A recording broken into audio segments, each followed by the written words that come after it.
Amerika muavin davlat bexatarlik maslahatchisi Matt Pottinger Prezident Trumpning Xitoy siyosatidagi muhim shaxs bo'lib, u 23 oktyabr kuni Angliyadagi siyosat almashtirish nomli aqlli amirining bir yig'inida Xitoyning Uyg'urlar tutgan muomalasini ayblab, Xitoy falsafasi, diniy va axloq qarashlaridan o'z chegarasi ichida yig'ib olish lageri qurishning asosi yo'qligini aytgan.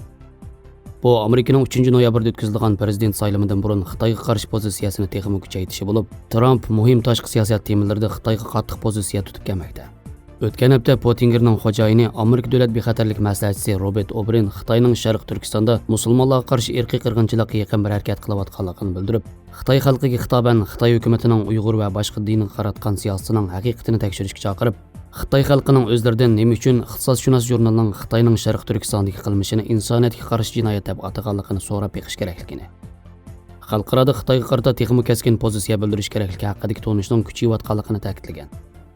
Amerika hukumati Xitoyning Sharq Turkistonda Uyg'ur va boshqa turkiy millatlarga tutgan muomalasini izchil ayblab, mas'uliyati bor deb qaralgan bir qism amaldorlar va organlarga embargo yurgizdi. Lekin hozirgacha Xitoyning qilmishini irqiy qirg'inchilik yoki insoniyatga qarshi jinoyat deb atab boqmadi. Bundaq deb atashning ro'shan qonuniy ta'sir bo'ldiganligi va Xitoyga qarshi texnik kuchli tadbir qo'llanishga asos yaratilganligi o'tirib qo'yilmoqda.